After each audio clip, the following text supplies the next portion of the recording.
إنك لا تهدي من أحببت ولكن الله يهدي من يشاء وهو أعلم بالمهتدين.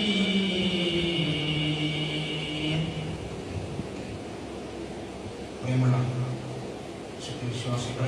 വിശ്വാസികളെ അല്ലാഹുവിന്റെ വിധിവിലക്കുകൾ ജീവിതത്തിന്റെ സമസ്ത മേഖലകളിലും പാലിച്ചുകൊണ്ട് യഥാർത്ഥ മുഅ്മിനുകളായി മുത്തഖികളായി ജീവിതം മുന്നോട്ട് കൊണ്ടുപോകണമെന്ന് ആദ്യമായി ഉപദേശിക്കുകയാണ് വസിയത്ത് ചെയ്യുന്നത്. അല്ലാഹു സുബ്ഹാനഹു വ തആല ചില ആളുകൾക്ക് നൽകുന്ന ഒരു വലിയ ഫളലാണ് അല്ലാഹുവിന്റെ മതത്തിലേക്ക് ഹിദായത്ത് നൽകുക എന്നുള്ളത്. അത് അല്ലാഹു സുബ്ഹാനഹു വ തആല ഉദ്ദേശിക്കുന്ന ആളുകൾക്ക് മാത്രം ലഭിക്കുന്ന ഒന്നാണ്. കോടാനുകോടി മനുഷ്യർ ലോകത്തുണ്ട്. എല്ലാവരും അല്ലാഹുവിന്റെ സൃഷ്ടികളാണ്. അവർക്ക് എല്ലാവർക്കും അല്ലാഹു സുബ്ഹാനഹു വ തആല ഹിദായത്തുൽ ഇസ്ലാം മുസ്ലിം ആവുക എന്നുള്ള ഹിദായത്ത് അല്ലാഹു എല്ലാവർക്കും നൽകിയിട്ടുണ്ട്. അത് വളരെ കുറച്ച് ആളുകൾക്ക് മാത്രമാണ് അല്ലാഹു സുബ്ഹാനഹു വ തആല നൽകിയത്. അത് അല്ലാഹു ഉദ്ദേശിക്കുന്ന അടിമകൾക്ക് അല്ലാഹു നൽകിയ നിഅമത്തുൽ ഫദ്ലുമാണ്. എന്ന് പറഞ്ഞാൽ ഒരു അടിമക്ക് അല്ലാഹു നൽകുന്ന ഏറ്റവും വലിയ നിഅമത്താണ് അവന് ഹിദായത്ത് കിട്ടിയത്. നമ്മളെപ്പോഴും അല്ലാഹുവിനോട് അല്ലാഹു നമുക്ക് ഹിദായത്ത് നൽകിയതിൽ നിരന്തരമായി ശുക്ർ കാണിക്കണം. നിങ്ങൾ ആലോചിച്ചു നോക്കൂ, അല്ലാഹുവിന്റെ ഹിദായത്ത് നമുക്ക് കിട്ടിയില്ല എന്നുള്ള അവസ്ഥയാണ്. അതിന് വലിയ നിഅമത്ത്. അതുകൊണ്ടാണ് അതിന് ശുക്ർ ചെയ്യണമെന്ന് ഖുർആനും ഹദീസും നമ്മളോട് പറഞ്ഞു. മുസ്ലിം ആയല്ലോ നമ്മൾ, മുഅ്മിനായല്ലോ നമ്മൾ, അല്ലാഹുവിന്റെ കീഴൊതുങ്ങി ജീവിക്കുന്ന ഒരു മുവഹ്ഹിദും മുത്തഖിയും വിശ്വാസിയും മുഅ്മിനുമായി നമ്മൾ മാറി എന്നുള്ളതാണ് ഏറ്റവും വലിയ. ബാക്കിയുള്ളതൊക്കെ അതിന്റെ രണ്ടാമത്തെയും മൂന്നാമത്തെയും സംഗതിയാണ്. പക്ഷെ സഹോദരന്മാരെ, സഹോദരികളെ, അല്ലാഹുവിന്റെ ഹിദായത്ത് അല്ലാഹു സുബ്ഹാനഹു വ തആല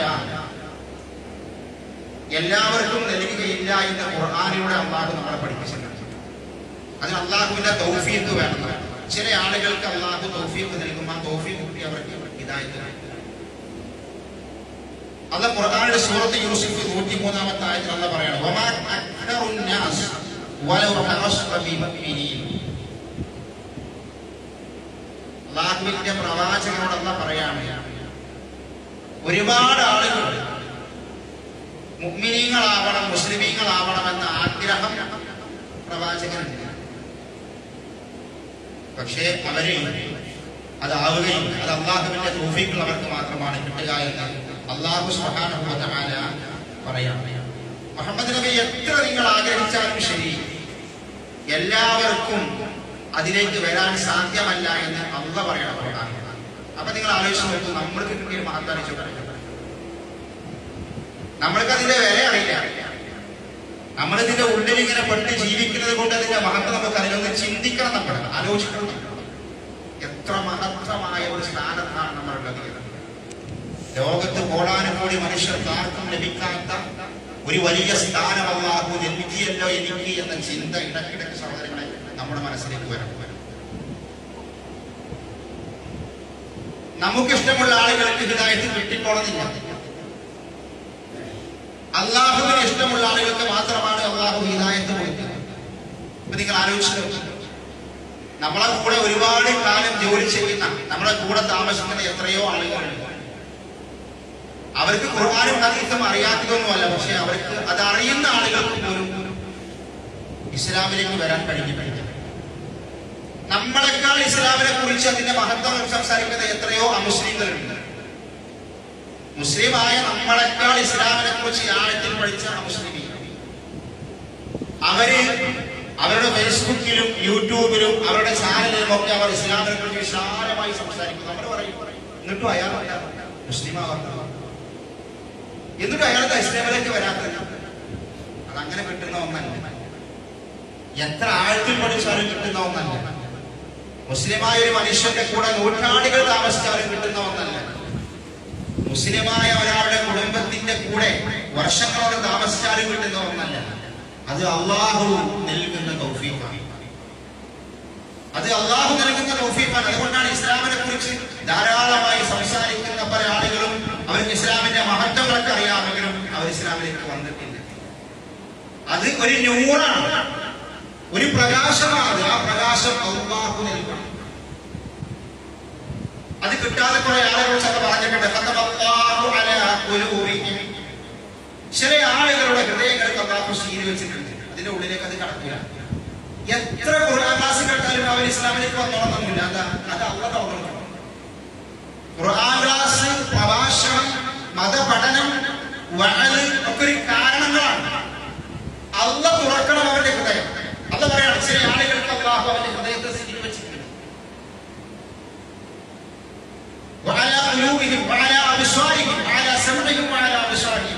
ചില ആളുകൾക്ക് അള്ളാഹുവിന്റെ ചെവിക്ക് സീല് വെച്ചിട്ടുണ്ട്. അപ്പൊ എന്താ, 50 കൊല്ലം പ്രസംഗം കേട്ടിട്ട് അവൻ നന്നായിട്ടില്ല. കേട്ടിട്ടുണ്ട്, പക്ഷെ അത് ഉള്ളിൽ കയറില്ല. അതല്ലാതെ അള്ളാഹ് കൊടുക്കാം. ഖുർആനിന്റെ തഫ്സീറുകളൊക്കെ വായിച്ചിട്ടുണ്ട്, എന്നിട്ട് എന്താ നന്നാവാത്തത്? അത് അള്ളാഹു കൊടുക്കണം. അതാണ് തൗഫീഖ് എന്ന് പറഞ്ഞത്. ഹിദായത്തിന്റെ തൗഫീഖ് സഹോദരന്മാരെ, സഹോദരികളെ, അല്ലാഹു സുബ്ഹാനഹു വ തആല നൽകുന്ന ഒന്നാണ്. അത് കുറെ കാലം നമ്മുടെ കൂടെ ജീവിച്ചത് കൊണ്ടോ, കുറെ കാലം പ്രസംഗം കേട്ടത് കൊണ്ടോ, കുറെ കാലം ഖുർആൻ ക്ലാസ്സിൽ വന്നത് കൊണ്ടോ ഒന്നും കിട്ടൂല. അതൊക്കെ കാരണങ്ങളാണ്. അല്ലാഹുവിനോട് ദുആ ചെയ്യണം, അതിലേക്ക് പ്രവേശിക്കണം. അല്ലാഹു അവൻ ഉദ്ദേശിക്കുന്നവർക്ക് അങ്ങനെ തുറന്നു കൊടുക്കുന്നത്. ചില ആളുകളുണ്ട്, നമ്മൾ ഒരിക്കലും പ്രതീക്ഷിക്കാത്ത ആളുകളുണ്ട്. അവനൊക്കെ ഇസ്ലാമിലേക്ക് വന്നു, അല്ലെങ്കിൽ അവരൊക്കെ ശിർക്ക് ഒഴിവാക്കിയിട്ട്, വിദഅത്ത് ഒഴിവാക്കിയിട്ട് അവരൊക്കെ ഒരു നല്ല മുഖ്യനായി അത്ഭുതപ്പെട്ടു. അതെന്താ അങ്ങനെ? അത് അല്ലാഹു കൊടുത്തതാണ്. നമ്മുടെ ആരുടെയും കഴിവല്ല, അത് അല്ലാഹു കൊടുക്കുന്ന തൗഫീഖാണ്. അല്ലാഹുവിന്റെ പ്രവാചകൻ സല്ലല്ലാഹു അലൈഹി വസല്ലമയുടെ എളാപ്പയായ അബൂ ത്വാലിബിന് അല്ലാഹുവിന്റെ പ്രവാചകനെ ഏറെ ഇഷ്ടമായിരുന്നല്ലോ. റസൂലുള്ളാഹിന്റെ കൂടെ ഒരുപാട് താമസിച്ചു. അല്ലാഹുവിന്റെ പ്രവാചകന്റെ മതം, ഇസ്ലാം മതം, അല്ലാഹുവിന്റെ റസൂല് പ്രബോധനം ചെയ്യുന്ന അല്ലാഹുവിന്റെ മതം സത്യസന്ധമാണ് എന്നും അബൂ ത്വാലിബിന് അറിയാം. അബൂ ത്വാലിബ് പറയുന്ന ഒരു കവിതയുണ്ട്. ഇമാം ബുഖാരിയുടെ സ്വഹീഹിലൊക്കെ രേഖപ്പെടുത്തിയ കവിതയുണ്ട്. എന്ന് പറഞ്ഞു, നാട്ടിലെ ആളുകളുടെ ആക്ഷേപങ്ങളും അവരെ കുറിച്ചുള്ള പേടിയും ഇല്ലായിരുന്നുവെങ്കിൽ മുഹമ്മദെ ഞാനിത് വിശ്വസിക്കുമായിരുന്നു. ഇത് സത്യമല്ലാതിട്ടല്ല, ഇത് സത്യമല്ലാത്തത് കൊണ്ടല്ല, നാട്ടിലെ ആളുകളുടെ ആക്ഷേപം കേൾക്കാൻ വയ്യാത്തത് കൊണ്ടാണ്. അതെന്താ അങ്ങനെ? അല്ലാഹുവിന്റെ തൗഫീഖ് കിട്ടാത്തത് കൊണ്ടാണ്. അബൂ ത്വാലിബ് റസൂലുള്ളാഹിനെ സംരക്ഷിച്ച ആളാണ്, റസൂലുള്ളാഹിനെ സംരക്ഷിച്ച വ്യക്തിയാണ്. ആ അബൂ ത്വാലിബ് അല്ലാഹുവിന്റെ പ്രവാചകനെ ഏറെ ഇഷ്ടപ്പെട്ട ആളാണ്. ഒന്ന് ഇസ്ലാമിലേക്ക് വന്നെങ്കിൽ എന്ന്. സ്വന്തം കുടുംബത്തിന് വാപ്പല്ല, വാപ്പ മരണപ്പെട്ടു പോയി. സംരക്ഷിക്കുന്നത് വാപ്പാന്റെ സഹോദരനാണ്. വാപ്പയുടെ സ്ഥാനത്താണ് വാപ്പാന്റെ സഹോദരൻ.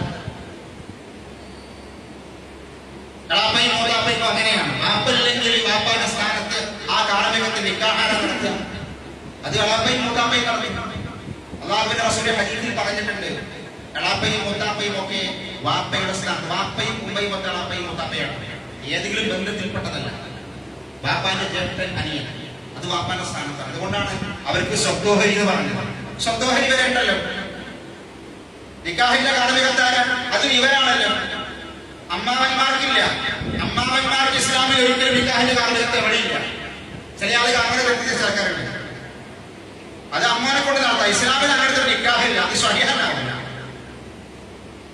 അമ്മാവനത്തിന് അധികാരമേ ഇല്ല ഇസ്ലാമിൽ. അതൊക്കെ വാപ്പ, എളാപ്പ, മൂത്താപ്പ, അതൊക്കെ വാപ്പയുടെ രക്തബന്ധവുമായി ബന്ധപ്പെട്ടതാണ്.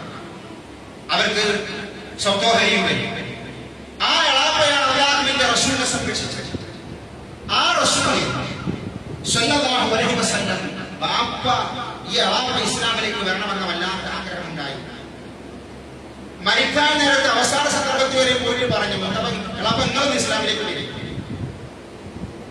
അവിടെ അബൂജഹലുണ്ട്, ഉമയ്യയുണ്ട്, എല്ലാവരും ഉണ്ട്. അവരിങ്ങനെ ബോധിക്ക് നോക്കുന്നു. അള്ളാഹുവിന്റെ റസൂലിന് വരാൻ കഴിയാനിട്ടല്ല, പക്ഷെ അവരെ പേടിച്ചിട്ട് അവരെ ആശ്രമം കണ്ടിട്ട് അള്ളാഹുവിന്റെ പ്രവാചകന്റെ പിതൃ സഹോദരൻ അതിലേക്ക് വന്നില്ല. അവസാനം അള്ളാഹുവിന്റെ റസൂൽ സ്വല്ലല്ലാഹു അലൈഹി വസല്ലം അബൂ ത്വാലിബിനോട് പറയുന്ന ഒരു വർത്തമാനമുണ്ട്. അബൂ ത്വാലിബിനോട് അള്ളാഹുവിന്റെ റസൂല് അവസാനം പറഞ്ഞു, യാ അബാ ത്വാലിബ്, അബൂ ത്വാലിബിനോട് പറയാം, നിങ്ങൾ ഈ കലിമത്ത് ലാ ഇലാഹ ഇല്ലല്ലാഹ് എന്ന് പറയുന്ന ഈ കലിമത്ത് ഉച്ചരിച്ചാൽ മാത്രം മതി. അത് മാത്രം, വേറെ ഒന്നും ചെയ്യണ്ട. ഇസ്ലാമിലെ മറ്റു കർമ്മങ്ങളൊന്നും പറഞ്ഞിട്ടില്ല. ഈ ലാ ഇലാഹ ഇല്ലല്ലാഹ് ഉച്ചരിച്ചാൽ മതി. അങ്ങനെ താങ്കൾ ഉച്ചരിക്കുകയാണ് എങ്കിൽ അല്ലാഹുവിന്റെ റസൂൽ പറയാണ്, പരലോകത്ത് അല്ലാഹുവിന്റെ അടുക്കൽ നിങ്ങൾക്ക് വേണ്ടി ഞാൻ വാദിക്കാം. അതൊരു ഗ്യാരണ്ടിയാണ്. പറഞ്ഞതാര അഷ്റഫുൽ ഖൽഖ് മുഹമ്മദ് മുസ്തഫ റസൂൽ കരീം സല്ലല്ലാഹു അലൈഹി വസല്ലം. അങ്ങനെ പറഞ്ഞ അത് നടത്തി കൊടുക്കാനുള്ള കഴിവൊക്കെ കൊണ്ട്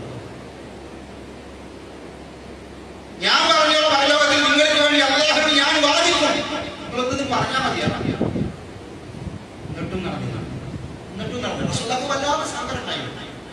അവസാന ഘട്ടത്തിൽ റസൂൽ പറഞ്ഞത്, ഇത് പറഞ്ഞാൽ മതി, ബാക്കി ഞാൻ പരലോകത്തിൽ അല്ലാഹുവിനോട് പറഞ്ഞ് ഞാൻ വാദിച്ച് ഞാൻ അത് നേടിക്കോളാം. ആ സമയത്ത് അല്ലാഹു സുബ്ഹാനഹു വ തആല അല്ലാഹുവിന്റെ റസൂൽ പറയാണ്, അബൂ തആല പറയാണ്, ഇങ്ങനെ നിങ്ങൾ പറഞ്ഞു മരണപ്പെട്ട ഇത് പറഞ്ഞിട്ട് നിങ്ങൾ മരിച്ചാലേ ഞാൻ റബ്ബിനോട് നിങ്ങൾക്ക് വേണ്ടി ഇസ്തിഗ്ഫാർ നടത്തണം. അല്ലാഹു എന്നോട് ഇസ്തിഗ്ഫാർ നടത്തരുതെന്ന് പറഞ്ഞിട്ടില്ല. ഞാൻ നിങ്ങൾക്ക് ഇസ്തിഗ്ഫാർ നടത്തും. അല്ലാഹുവിന്റെ റസൂൽ ലാ ഇലാഹ ഇല്ലല്ലാഹ് പറയാൻ വേണ്ടി പറഞ്ഞിട്ട് പറഞ്ഞ അബൂ ത്വാലിബ് നാട്ടുകാരെ വിളിച്ചു. പിന്നെ മരിക്കുകയാണ്. അവസാനം റസൂലുള്ളാഹിക്ക് വേദന കൊണ്ട് പറഞ്ഞതാണ്, നിങ്ങൾ ഇങ്ങനെ മരിക്കുകയാണെങ്കിൽ ശരി, ഞാൻ റബ്ബിനോട് ഇസ്തിഗ്ഫാർ നടത്തും നിങ്ങളെ സ്വർഗ്ഗത്തിലാക്കാൻ വേണ്ടി. മുസ്ലിമായിട്ടല്ല മരിച്ചത്, മുസ്ലിമായിട്ടല്ല ഈ മരിക്കുന്നതെങ്കിലും ഞാൻ ഇസ്തിഗ്ഫാർ നടത്തും. അബൂ ത്വാലിബ് മുസ്ലിമായിട്ടല്ല മരിക്കുന്നത്, എന്നാലും ഞാൻ റബ്ബിനോട് ഇസ്തിഗ്ഫാർ നടത്തിയെങ്കിലും നിങ്ങളെ പാപങ്ങൾക്ക് കൊടുക്കാനില്ല. അപ്പൊ അല്ലാഹു ആയത്തായി, അപ്പൊ റബ്ബ് ഇടപെടും. അല്ലാഹു സുബ്ഹാനഹു വ തആല അല്ലാഹുവിന്റെ റസൂലിനോട് പറഞ്ഞു, മാ കാന ലിന്നബിയ്യി വല്ലദീന ആമനൂ, ഒരു സത്യവിശ്വാസിക്കും ഒരു പ്രവാചകനും യോജിച്ചതല്ല, അനുവദനീയമല്ല, അയ്യസ്തഗ്ഫിറൂ ലിൽ മുശ്രികീൻ, മുശ്രികീങ്ങൾക്ക് വേണ്ടി പാപമോചനം തേടൽ. അപ്പോൾ മുത്താപ്പ മുശ്രിക്കായിട്ട് മരിച്ചാലും ഞാൻ ഇസ്തിഗ്ഫാർ നടത്തുന്നു പറഞ്ഞു. അപ്പൊ അല്ലാഹുവിന്റെ പ്രവാചകൻ അല്ലാഹുവിനോട് പറഞ്ഞു, ഒരു മുഅ്മിനായ മനുഷ്യൻ, അവൻ നബിയാവട്ടെ മുഅ്മിനായ ആരാവട്ടെ, മുശ്രിക്കായി കൊണ്ട് മരണപ്പെട്ട ഒരാൾക്ക് ഇസ്തിഗ്ഫാർ നടത്താൻ പറ്റൂല. എന്നിട്ട് ആയത് പറയുന്നത്, വലൗ കാനൂ ഉലിൽ ഖുർബാ മിൻ ബഅദി മാ തബയ്യന ലഹും അന്നഹും അസ്ഹാബുൽ ജഹീം, അവർ നിങ്ങളുടെ ഏറ്റവും അടുത്ത ബന്ധുക്കളാണെങ്കിലും ശരി, വാപ്പയാണെങ്കിലും ശരി, ഉമ്മയാണെങ്കിലും ശരി, മക്കളാണെങ്കിലും ശരി, മുശ്രിക്കായിട്ട് മരണപ്പെട്ടാൽ അല്ലാഹുവിന്റെ വാപ്പാക്ക് കൊടുത്തു കൊടുക്കണമെന്ന് ഒരു മുസ്ലിമിന് പറയാൻ പാടില്ല. അത് ഹറാമാണ്. വാപ്പിനെ മുശ്രിക്കായിട്ടാണ് മരിച്ചത്, മക്കൾ മുശ്രിക്കായിട്ടാണ് മരിച്ചത്, ഇസ്ലാമിലേക്ക് വന്നിട്ടില്ല. അവർക്ക് വേണ്ടി ഇസ്തിഗ്ഫാർ ചോദിക്കാൻ പാടില്ല. അങ്ങനെ മുസ്ലിം ആവാത്ത ഒരാൾക്ക് വേണ്ടിയിട്ട് ഇസ്തിഗ്ഫാർ ചോദിക്കാനേ പാടില്ല. കുറെ ആളുകൾ മരണപ്പെട്ടു, നല്ല നല്ല മനുഷ്യന്മാരാണ്, അവർക്ക് പുറത്തെടുക്കുന്നത് പറയാൻ പറ്റില്ല. ഹിദായത്തിന് വേണ്ടി അവർക്ക് വേണ്ടി പ്രാർത്ഥിക്കാമായിരുന്നു. അല്ലാഹു ഇടപെട്ടു, അത് പറയരുതെന്ന് പറഞ്ഞു. എന്നിട്ട് അല്ലാഹ് അടുത്ത ആയത്തിൽ പറയാണ്, അല്ലാഹുവിന്റെ റസൂലിനോട്, ഇന്നക ലാ തഹ്ദീ മൻ അഹ്ബബ്ത, പ്രവാചകരെ താങ്കൾക്ക് ഇഷ്ടമുള്ള ആളുകളെ ഹിദായത്തിലാക്കാൻ കഴിയൂല. അല്ലാഹുവിന്റെ പ്രവാചകന് പോലും ഹിദായത്ത് ആർക്കും കൊടുക്കാൻ കഴിയൂല. റസൂലുള്ളാഹിക്ക് ഏറെ ഇഷ്ടപ്പെട്ട റസൂലുള്ളാഹിന്റെ പിതൃ സഹോദരനെ ഹിദായത്തിലാക്കാൻ കഴിഞ്ഞാൽ അല്ലാഹ് പറയണേ, റസൂലെ താങ്കൾക്ക് ഇഷ്ടമുള്ള ഹിദായത്തിലാക്കാൻ കഴിയൂല. പിന്നെ ആരാ ഹിദായത്ത് കൊടുക്കുന്നത്? വലാകിന്നല്ലാഹ യഹ്ദീ മൻ യശാ, അത് അല്ലാഹു ഉദ്ദേശിക്കുന്നവർക്ക് അല്ലാഹു കൊടുക്കും. അതാണ് ഹിദായത്ത്. അതുകൊണ്ട് ഞാൻ നേരത്തെ തുടക്കത്തിൽ പറഞ്ഞത്, നമ്മളൊക്കെ ഇരിക്കുന്ന സ്ഥാനവും നമ്മളൊക്കെ ജീവിക്കുന്ന ഈ ചുറ്റുപാട് മഹത്വമാണ്. അള്ളാഹുവിന്റെ റസൂൽ കിണഞ്ഞ് അപേക്ഷിച്ച് മെനക്കെട്ട് നോക്കിയിട്ട് പിതൃ സഹോദരൻ അള്ളാഹു കൊടുക്കില്ല.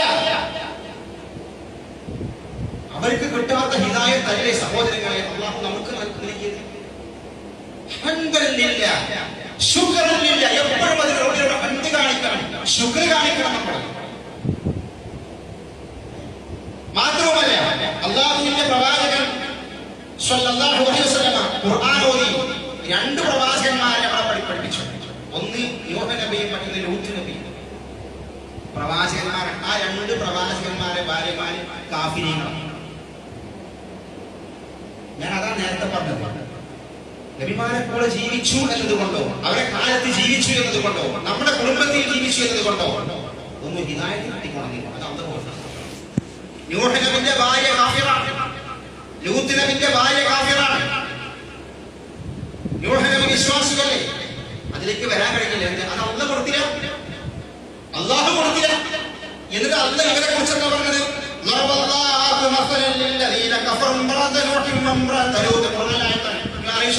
രണ്ട് പ്രവാചകന്മാരുടെ ഭാര്യമാരെ എടുത്തു പറയുന്നത് അല്ല പറയാണ് കാഫിരീങ്ങൾക്ക് ഉദാഹരണമാകുന്നു. അവർ കാഫിരീങ്ങൾക്ക് ഉദാഹരണമാണ് ആര്? നൂഹ് നബിയുടെ ഭാര്യ, ലൂത്ത് നബിയുടെ ഭാര്യ. അല്ല പറയാണ് നമ്മുടെ രണ്ട് അടിമകളുടെ കീഴിലാണ് അവർ താമസിച്ചിരുന്നത്, നൂഹ് നബിയുടെയും ലൂത്ത് നബിയുടെയും ഭാര്യമാർ. എന്നിട്ട് എന്താ ഉണ്ടായത്? അല്ല പറയാണ് ആ രണ്ടാളുകളെയും ഇവർ വഞ്ചിച്ചു. മുസ്ലിമായില്ല. അല്ല പറഞ്ഞു നരകക്കാരുടെ കൂടെ അവർ നരകത്തിൽ പ്രവേശിച്ചു. അല്ലാതെ തൗഫീഖ് ഉണ്ടായില്ല, റബ്ബിന്റെ തൗഫീഖ് ഉണ്ടായില്ല. ആ തൗഫീഖ് കിട്ടണം. ആ തൗഫീഖ് കൊടുക്കാൻ വേണ്ടി നമ്മൾ പ്രാർത്ഥിക്കണം. അല്ലാഹുവേ, എന്റെ വാപ്പാക്ക്, എന്റെ കുടുംബത്തിന്, എന്റെ നാട്ടിൽ ഇന്നാൾക്ക്, എന്റെ സുഹൃത്തിന് അവർക്കൊക്കെ ഹിദായത്ത് കൊടുക്കണേ എന്ന് റബ്ബിനോട് പ്രാർത്ഥിക്കണം. ഹിദായത്ത് കിട്ടാൻ വേണ്ടി പ്രാർത്ഥിക്കണം. നമ്മൾ വിചാരിച്ചോണ്ട് കാര്യമില്ല, അത് പ്രാർത്ഥന കൊടുക്കലല്ലേ. അല്ലാഹു സുബ്ഹാനഹു വ തആല അല്ലാഹു ഉദ്ദേശിക്കുന്ന ആളുകൾക്ക് നൽകുന്നതാണ്. നിങ്ങൾ നോക്കൂ, നൂഹ് നബിയുടെ മകൻ ഇസ്ലാമിലേക്ക് വന്നില്ലല്ലോ. സ്വന്തം കുടുംബത്തിൽ രക്തത്തിൽ പിറന്ന ബാപ്പാന്റെ മകൻ ഇസ്ലാമിലേക്ക് വന്നില്ല. നബിമാർക്ക് സാധിക്കൂല, ലോകത്ത് ഒരാൾക്ക് സാധിക്കൂല. അല്ലാഹു തന്നെ കൊടുക്കണം, റബ്ബ് തന്നെ കൊടുക്കണം. അതുകൊണ്ടാണ് നൂഹ് നബിയുടെ മകൻ ഇസ്ലാമിന് പുറത്തായത്. അല്ലാഹുവിന്റെ പ്രവാചകൻ സ്വല്ലല്ലാഹു അലൈഹി വസല്ലം ഏറെ ഇഷ്ടപ്പെട്ട ഒരു സ്വഹാബിയാണ്. അല്ലാഹുവിന്റെ പ്രവാചകൻ ഒരുപാട് ഹദീസുകൾ റിപ്പോർട്ട് ചെയ്ത അബൂ ഹുറൈറ റളിയല്ലാഹു അൻഹു. ഒരുപാട് ഹദീസുകൾ റിപ്പോർട്ട് ചെയ്ത സ്വഹാബിയാണ്. വളരെ നേരത്തെ അല്ലാഹുവിന്റെ വിശ്വസ്തരാണ്. പക്ഷെ അത് അബൂ ഹുറൈറയുടെ ഉമ്മ കാഫിറായിരുന്നു. ഞാൻ പറഞ്ഞത് മനസ്സിലായെങ്കിൽ അബൂ ഹുറൈറ റളിയല്ലാഹു മുസ്ലിമാണ്. റസൂലുള്ളാഹി ഒരുപാട് ഹദീസ് പഠിച്ച സ്വഹാബിയാണ്. റസൂലുള്ളാഹിയുടെ ഏറ്റവും അടുത്ത സ്വഹാബി. ആ വീട്ടിലത്തെ ഉമ്മ കാഫിറാണ്, മുസ്ലിമായിട്ടില്ല. ഞാനിത് പറയുന്നതിനാണെങ്കിൽ നമ്മളെ മഹത്വം മനസ്സിലാക്കുന്നത് നമുക്ക് റബ്ബിലേക്ക് കുറച്ചും കൂടി അടുക്കണം. നമ്മളെ ഉമ്മ കാഫിറാണ്, മുസ്ലിമായിട്ടുള്ള അവസ്ഥ. നമ്മളെ വാപ്പ കാഫിർ, നമ്മളെ മുസ്ലിങ്ങളുടെ അവസ്ഥ. അങ്ങനത്തെ കുറെ കുടുംബങ്ങളുണ്ടല്ലോ. മക്കള് ഇസ്ലാമിലേക്ക് വന്നു, വാപ്പ വന്നിട്ടില്ല, വാപ്പ മുസ്ലിമായി, മക്കൾ വന്നിട്ടില്ല. ഇങ്ങനെയൊക്കെയുള്ള ഒരുപാട് കുടുംബങ്ങൾ. എന്തിന് ശിർക്കും വിദഅത്തും ചെയ്യുന്ന ആളുകൾ തമ്മിൽ ഒരു കുടുംബത്തിലുണ്ടാകുമ്പോൾ എന്തൊരു പ്രയാസം. മുസ്ലിമായി ഇസ്ലാമിന്റെ ഉള്ളിലേക്ക് വന്നിട്ട് ശിർക്കും ഖുറാഫത്തും ചെയ്യുന്ന വാപ്പ ശിർക്ക് ചെയ്യാത്ത ആള്, മകന് ശിർക്ക് ചെയ്യുന്ന ആള്, അപ്പൊ തന്നെയുള്ള പ്രയാസത്തിലാണ്. അപ്പൊ പിന്നെ ഒരാൾ കാഫിറായിട്ട് കുടുംബത്തിലുണ്ടെങ്കിൽ അവസ്ഥ, ഒരാൾ ഇസ്ലാമിലേക്ക് തന്നെ വരാതെ കാഫിറായിട്ട് വാപ്പമാണ് നിൽക്കുന്നത്. അതിന്റെ വേദന അബൂ ഹുറൈറ റളിയല്ലാഹുവിന്റെ പ്രയാസമായിരുന്നു. അവസാനം അബൂ ഹുറൈറ അല്ലാഹുവിന്റെ റസൂലിനെ സമീപിച്ചു. അല്ലാഹുവിന്റെ റസൂലിനോട് പറയാണ്, അല്ലാഹുവിന്റെ റസൂലേ, എന്റെ ഉമ്മ മുശ്രിക്കാണ് എന്ന് ഞാൻ ഇസ്ലാമിനെ കുറിച്ച് അത് പറഞ്ഞു കൊടുക്കുന്നു. ഇസ്ലാമിലേക്ക് ക്ഷണിക്കുക.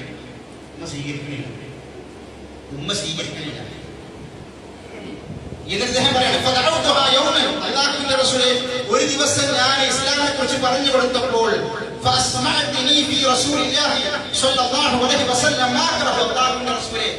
നിങ്ങളെ കുറിച്ച് ഞാൻ കേൾക്കാൻ ആഗ്രഹിക്കാത്ത ഒരു മോശം വാക്ക് റസൂലേ നിങ്ങളെ കുറിച്ച് പറഞ്ഞു. വല്ലാത്ത വേദനയാണ്.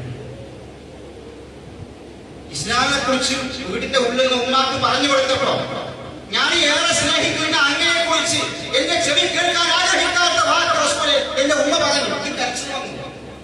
ഇനി ഞാനതിനെ ചെയ്യാം. ഇസ്ലാമിലേക്ക് വരാത്തത് മാത്രമല്ല, റസൂലുള്ളാഹിയെ ചീത്ത പറഞ്ഞു. അത് ശരിക്കാൻ കഴിഞ്ഞില്ല. അദ്ദേഹം കരഞ്ഞുകൊണ്ട് അള്ളാഹുവിന്റെ പ്രവാചകന്റെ വീട്ടിലേക്ക് അബൂ ഹുറൈറ നടന്നു വന്നു. റസൂലോട് പറഞ്ഞു, അള്ളാഹുവിന്റെ റസൂലേ, ഉമ്മയെ ഇസ്ലാമിലേക്ക് ക്ഷണിച്ചു. ഉമ്മ വിസമ്മതിച്ചു. മാത്രവുമല്ല എനിക്ക് കേൾക്കാൻ വെറുപ്പുള്ള ഒരു വാക്ക് താങ്കളെ കുറിച്ച് എന്റെ ഉമ്മ പറയുകയും ചെയ്യും. അതുകൊണ്ട് അല്ലാഹുവിന്റെ റസൂലേ, ഇനി എനിക്ക് ക്ഷമിക്കാൻ കഴിയില്ല. ഇനി എനിക്ക് ഇത് ക്ഷമിക്കാൻ കഴിയില്ല. അതുകൊണ്ട് റസൂലേ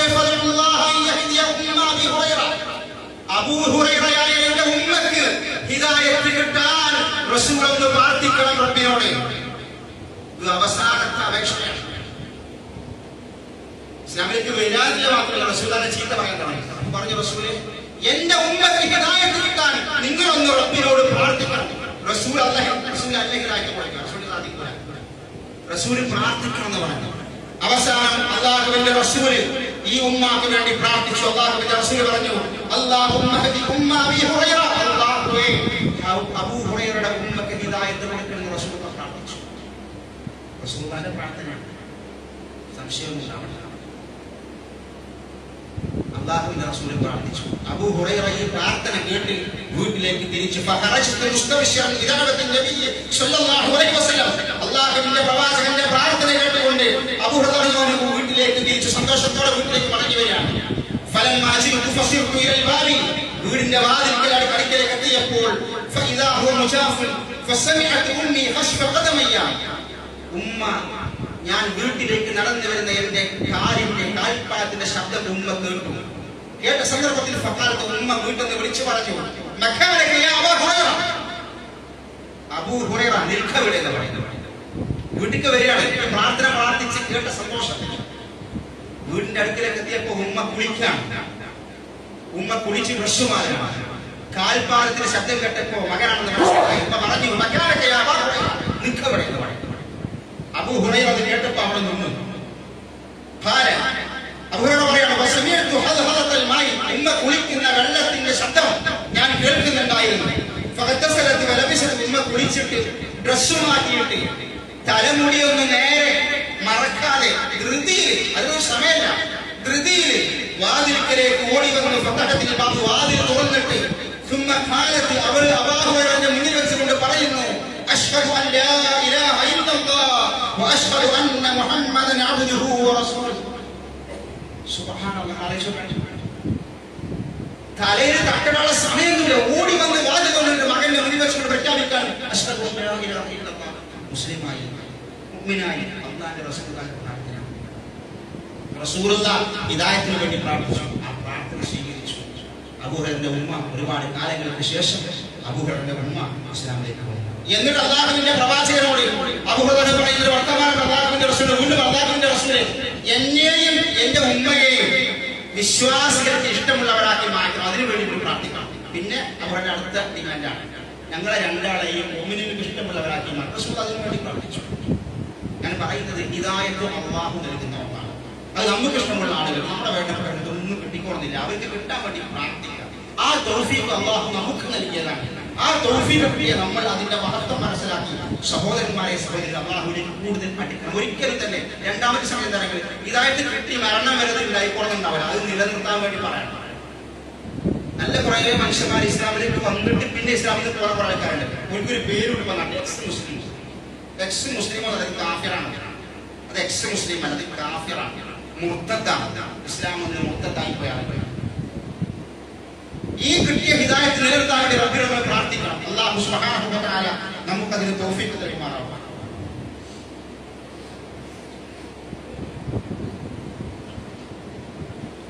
അൽഹംദുലില്ലാഹ് അൽഹംദുലില്ലാഹി വഅലൈഹി വസല്ലം അൽ അസീസുൽ ഗഫാർ മുകബ്ബിറുൽ ലൈലി അലൻ നഹാർ അമ്മാ ബഅദ് തഖ്വല്ലാഹ ഇബാദ. ഒരിക്കൽ കൂടി അല്ലാഹുവിന്റെ വിധികൾക്ക് ജീവിതത്തിന്റെ സമസ്ത മേഖലകളിലും പാലിച്ചു യഥാർത്ഥ മുഅ്മിനുകളായി മുത്തഖീകളായി ജീവിതം മുന്നോട്ട് കൊണ്ടുപോകണം ഉപദേശിക്കുകയാണ് വസിയത്ത് ചെയ്യുന്നത്. സഹോദരന്മാരെ, സഹോദരികളെ, വളരെ വേദന നിറഞ്ഞ, നമ്മളെല്ലാവരെയും ഞെട്ടിപ്പിക്കുന്ന ഒരു വാർത്തയാണ് ഇന്നലെ നമ്മൾ കേട്ട വിമാന ദുരന്തം എന്നത്. അഹമ്മദാബാദിൽ നടന്ന 200-ൽ പരം ആളുകൾ മരണത്തിന് വിധേയമായ ആ ദുരന്തം. പല പ്രതീക്ഷകളുമായി യാത്ര പുറപ്പെട്ട സഹോദരി സഹോദരന്മാരാണ് ആ വിമാനത്തിലുള്ളത്. ജോലിക്ക് പോകുന്ന ആളുകളുണ്ട്, പഠിക്കാൻ പോകുന്ന ആളുകളുണ്ട്, കുടുംബത്തിനടുപ്പിൽ പോകുന്ന ആളുകളുണ്ട്, അതല്ലാതെ വേറെ പല ചുറ്റുപാടുമായിട്ട് യാത്ര പോകുന്ന ആളുകൾ, ഒരുപാട് സ്വപ്നങ്ങളുമായി പോകുന്ന ആളുകളാണ്. നിമിഷ നേരങ്ങൾ കൊണ്ടാണ്, സെക്കൻഡുകൾ കൊണ്ടാണ് എല്ലാം തകർന്നത്. ആ കുടുംബങ്ങൾക്ക് അല്ലാഹു സുബ്ഹാനഹു വ തആല കരുത്തും ശക്തിയും നൽകട്ടെ. മരണം എന്ന് പറയുന്നത് ആരുടെ മരണമാണെങ്കിലും ഏത് സമയത്താണെങ്കിലും അത് ഒരു ഞെട്ടലുണ്ടാക്കുന്നതാണ്. വേദനയും ഞെട്ടലും ഉണ്ടാക്കുന്നതാണ് മരണം എന്ന് പറയുന്നത്. സാധാരണ ചുറ്റുപാടിൽ നിന്ന് മരണവാർത്ത കേൾക്കുമ്പോൾ ആ ചുറ്റുപാടിനാണ് മാറും. വീട് പരിശോധിച്ച പിന്നെ വേറെ ഒരവസ്ഥയിലേക്ക് മാറും. ഈ ഒരു വലിയ ദുരന്തം നടന്നു, അതിന്റെ പ്രയാസങ്ങളൊക്കെ നമ്മൾ വായിക്കുന്നു, കേൾക്കുന്നു. ഇവിടെ നമ്മൾ മനസ്സിലാക്കേണ്ട ഒന്നുണ്ട്, യാത്ര ചെയ്യുന്ന സമയത്ത് ഒരു വിശ്വാസം ശ്രദ്ധിക്കേണ്ട ചില കാര്യങ്ങളാണ്. അവന് ഏത് യാത്രയിലാണെങ്കിലും നമ്മൾ നമ്മുടെ ചില മര്യാദകൾ, യാത്രക്കുള്ള ചില മര്യാദകളാണ്, അതെപ്പോഴും നമ്മൾ മുതൽപ്പിടിക്കണം. ചിലപ്പോൾ യാത്രയായിരിക്കും വരിക. അപ്പൊ ഈ പോകുന്ന ആളുകൾ മരണപ്പെടുന്നു, അവരാരും വിചാരിച്ചിട്ടുണ്ടാവില്ല, ആരും കരുതിയിട്ടുണ്ടാവും. ഒരു വലിയൊരു വിമാന ദുരന്തം ഒന്നും ആളുകൾ അങ്ങനെ മനസ്സിൽ കാണുന്നില്ല. സാധാരണ നടക്കുന്ന കാറും ബൈക്കും ബസ്സും കാശൊക്കെ പെട്ടെന്ന് നടക്കാറുണ്ട്. ഒരു വലിയ വിമാന ദുരന്തമൊന്നും അങ്ങനെ പെട്ടെന്ന് ആളുകൾ മനസ്സിൽ കാണുന്നില്ല. എല്ലാവരും മരണപ്പെട്ടു, ഒരാൾ രക്ഷപ്പെട്ടു, വലിയ ദുരന്തം. അപ്പൊ നമ്മൾ ഇങ്ങനെയൊക്കെയുള്ള യാത്രകൾ ഏത് സമയത്ത് ചെയ്യുമ്പോഴും നമ്മളൊരു മുന്നിൽ ചില മര്യാദകൾ, അതിൽ പെട്ടെന്ന് നമ്മൾ അല്ലാഹുവിന്റെ റസൂൽ പഠിപ്പിച്ച മര്യാദകൾ യാത്രയിൽ പാലിക്കുന്നതാണ്. അതിനിടയിൽ മരണപ്പെട്ടാലും അപകടങ്ങൾ ഉണ്ടായാലും ആ അപകടങ്ങളൊക്കെ ഉണ്ടാകുമ്പോൾ ഈമാനോടുകൂടി മരിക്കാനുള്ള ഒരു തയ്യാറെടുപ്പാണ്. അല്ലാഹുവിന്റെ റസൂൽ പഠിപ്പിച്ച ഒരു ദുആയുണ്ട്. എന്താ ദുആ എന്ന് പറയുന്നത്? വാഹനത്തിൽ യാത്ര പോകുമ്പോൾ ചെയ്യേണ്ട ചില ദുആകളുണ്ട്. യാത്ര പോകുമ്പോൾ ഒരു വിശ്വാസി പ്രാർത്ഥിക്കേണ്ട പ്രാർത്ഥനയാണ്. അതിൽ ഇതൊക്കെ അടങ്ങിയിട്ടുണ്ട്. എന്തെങ്കിലും യാത്രക്കിടയിൽ അപകടങ്ങൾ ഉണ്ടാകാതിരിക്കാൻ, അപകടങ്ങൾ സംഭവിച്ചാൽ പിന്നെ എന്ത് വേണം, ഇതിനു വേണ്ടിയുള്ള പ്രാർത്ഥന അടങ്ങിയ നമ്മൾ സാധാരണ പ്രാർത്ഥന പ്രാർത്ഥനയുണ്ട്. അല്ലാഹുവിന്റെ റസൂൽ പറഞ്ഞു, സുബ്ഹാനല്ലാഹി സഖറ ലനാ ഹാദാ വമാ കുന്നാ ലഹു മുഖരിന വഇന്നാ ഇലാ റബ്ബിനാ ലമുൻഖലിബൂൻ. എന്താ പ്രാർത്ഥന? വാഹനത്തിൽ കയറുമ്പോൾ ഒരു ചെറിയ പ്രാർത്ഥനയാണ്, കുറേ പ്രാർത്ഥന. സുബ്ഹാനല്ലാഹി സഖറ ലനാ ഹാദാ, ഈ വിമാനം, ഈ വാഹനം, ഈ വണ്ടി എനിക്ക് യാത്ര ചെയ്യാൻ വേണ്ടി ഈയൊരിക്കും തന്ന, ഉപയോഗപ്പെടുത്തുന്ന റബ്ബ് എത്ര സുബ്ഹാൻ, റബ്ബ് എത്ര മഹാനാണ്. ഇതിനെന്താ പറയുന്നത്? വമാ കുന്നാ ലഹു മുഖരിൻ, ഞങ്ങൾക്ക് ഇതിനുള്ള കഴിവില്ല, ഇത് അല്ലാഹ് തന്നതാണ്. വായുവിലൂടെ സഞ്ചരിക്കും, അതിന്റെ ആ രൂപം, അതിന്റെ സഞ്ചാരം അല്ലാഹു മനുഷ്യന് കീഴ്പ്പെടുത്തി കൊടുത്തതാണ്. എന്നിട്ട് പറയണം അതിന്റെ അവസാനം, പഠിച്ചോനെ റബ്ബേ നിന്നിലേക്കാണ് മടക്കണം. നമ്മളൊരു വാഹനത്തിൽ കയറുമ്പോ പ്രാർത്ഥന അവസാനം എന്നറിയും, മരിച്ചിട്ട് റബ്ബേ നിന്നിലേക്കാണ് ഞാൻ പോരുന്നത്. അതെന്താ അതിന്റെ അർത്ഥം പറയുന്നത്? ഇതൊക്കെ എപ്പോഴും സംഭവിക്കുന്നതാണ്. ഈ പ്രാർത്ഥന അവസാനത്തിൽ പഠിച്ചോനെ മരിച്ചിട്ട് നിന്നിലേക്കാണ് മടക്കണം. ഇത് പറഞ്ഞിട്ട് നമ്മൾ വിസ്മിതയിൽ കയറാൻ വാഹനമാണ്. അല്ലാഹുവിന്റെ റസൂൽ പഠിപ്പിച്ച മറ്റൊരു പ്രാർത്ഥന ഉണ്ടല്ലോ, അല്ലാഹുവേ മോശമായ രംഗങ്ങൾ, അപകടങ്ങളൊന്നും യാത്രയിൽ ഉണ്ടാവാൻ പാടില്ല എന്ന് പറയുന്ന ഒരു പ്രാർത്ഥന അല്ലാഹുവിന്റെ റസൂൽ യാത്രക്ക് മുൻപ് പഠിപ്പിച്ച പ്രാർത്ഥനകളാണ്. اللهم إني أعوذ بك من وعثاء السفر ورثاء السفر وكآبة المنظر وسوء المنقلب في المال والبحر والبلد. പഠിച്ചവരെ യാത്രക്കിടയിൽ അപകടങ്ങൾ ഉണ്ടാവല്ലേ, മോശമായ കാഴ്ചകളൊന്നും സംഭവിക്കാതിരിക്കട്ടെ, കുടുംബത്തിന് പ്രയാസങ്ങൾ വരാതിരിക്കട്ടെ. ഇതൊക്കെയാണ് ഒരു വിശ്വാസി യാത്ര ചെയ്യുമ്പോൾ ശ്രദ്ധിക്കേണ്ട മര്യാദ. അതുകൊണ്ട് സഹോദരന്മാരെ, സഹോദരികളെ, ഓരോ മരണങ്ങളും നമ്മളെ ഓർമ്മപ്പെടുത്തി, നമ്മുടെ മരണത്തെ ഓർമ്മപ്പെടുത്തുന്ന ഒന്നാണ്. അതുമൂലം അല്ലാഹുവിനെ കൂടുതൽ അടുക്കാൻ വേണ്ടി നമ്മൾ തയ്യാറാവുക. അല്ലാഹു സുബ്ഹാനഹു വ തആല നമുക്ക് തൗഫീഖ് നൽകുമാറാവട്ടെ. اللهم اغفر للمؤمنين والمؤمنات والمسلمين والمسلمات الأحياء منهم والأموات إنك مجيب الدعوات يا قاضي الحاجات. اللهم أجرنا من النار، اللهم أجرنا من النار. اللهم أعز الإسلام والمسلمين وأذل الشرك والمشركين اللهم يا مقلب القلوب ثبت قلوبنا